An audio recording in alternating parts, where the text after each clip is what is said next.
ధీరగుణం, సాధారణ వ్యక్తిత్వం కల అసాధారణ వ్యక్తి. మాటలు, ఆలోచనలు ఎంతో మందికి స్ఫూర్తిగా నిలుస్తున్నాయి. వారే మన రాష్ట్ర ఉప ముఖ్యమంత్రి వర్యులు శ్రీ పవన్ కళ్యాణ్ గారిని వారిని మాట్లాడవలసిగా కోరుతున్నాం.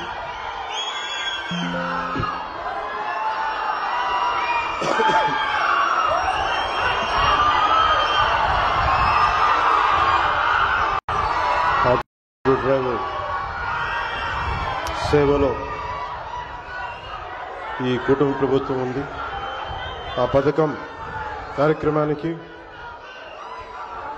ప్రారంభించేందుకు ఇచ్చేసిన గౌరవ ముఖ్యమంత్రి వర్యులు, దార్శనికులు శ్రీ నారా చంద్రబాబు నాయుడు గారికి నా హృదయపూర్వక నమస్కారం. ఈ వేదిక పైన ఆసీనులైన గౌరవ మానవ వనరుల అభివృద్ధి, సమాచార సాంకేతిక, electronics and communications, real time governance శాఖల మంత్రివర్యులు సోదరులు శ్రీ నారా లోకేష్ గారికి,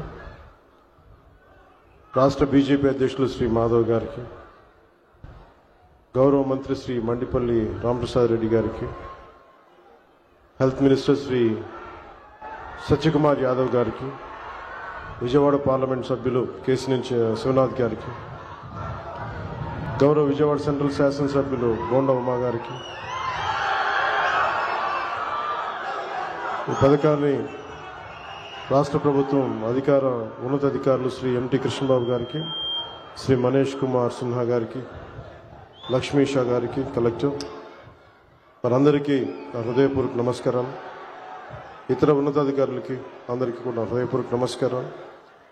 ముఖ్యంగా ఇక్కడికి విచ్చేసిన మా ఆటో డ్రైవర్ సోదరులందరికీ, వారి కుటుంబాలకి, మీడియా మిత్రులకి పేరు పేరున హృదయపూర్వక నమస్కారం.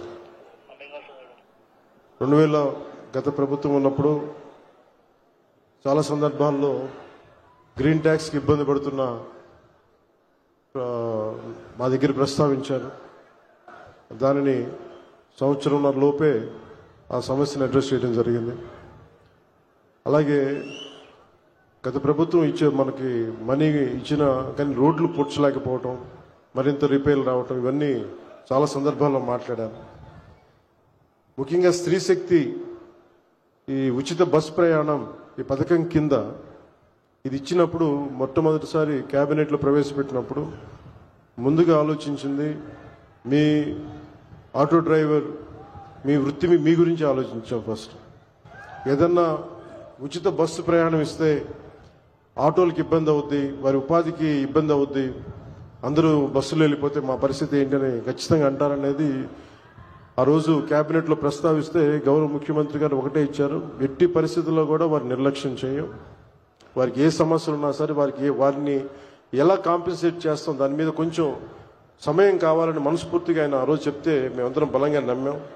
దాన్ని పెట్టుకుని ఈ రోజున మీకు 15,000 రూపాయలు చాలా సంవత్సరాల కాలంలోనే వచ్చిన వెంటనే సంవత్సరాల కాలంలో మీకు 15,000 రూపాయలు మీ అకౌంట్లో పడబోతుంది. దానికి ఆ నిర్ణయం చాలా ఇబ్బందికరమైన పరిస్థితులు ఆర్థికంగా, అలాంటిది మీకోసం 15,000 రూపాయలు ఇంత ఆర్థిక ఇబ్బందులు ఉన్నా కానీ ముందుకు తీసుకెళ్ళి మనస్ఫూర్తిగా నారా చంద్రబాబు నాయుడు గారికి మీ అందరి తరపున హృదయపూర్వక కృతజ్ఞతలు తెలియజేస్తాను.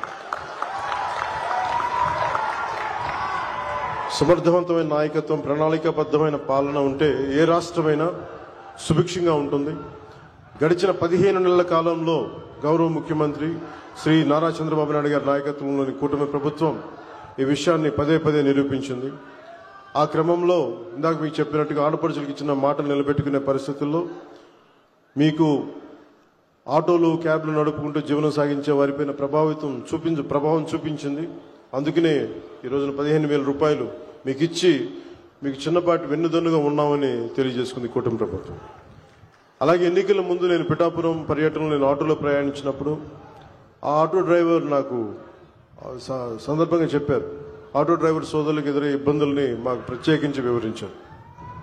అలాగే ఈ రోజున ఆటో డ్రైవర్ సేవలో కార్యక్రమం ద్వారా స్త్రీ శక్తి పథకంలో మీకు జరుగుతున్న నష్టాన్ని భర్తీ చేసే ప్రయత్నం చేస్తూ అర్హులైన ప్రతి ఆటో డ్రైవర్కి ఈ రోజున 15,000 జమ చేస్తూ దాదాపు 2 లక్షల దాదాపు 3 లక్షలు ఇంకా సరిగ్గా చెప్పాలి 2,90,000 మందికి ఈ ఆటో డ్రైవర్ సేవల పథకం ద్వారా లబ్ధి చేకూరుండగా మీ అందరి కోసం ప్రభుత్వం ఆర్థిక ఇబ్బందులు ఉండి 436 కోట్ల భారాన్ని ఈ రోజున రాష్ట్ర ప్రభుత్వం చాలా ఆనందంగా మోస్తుంది.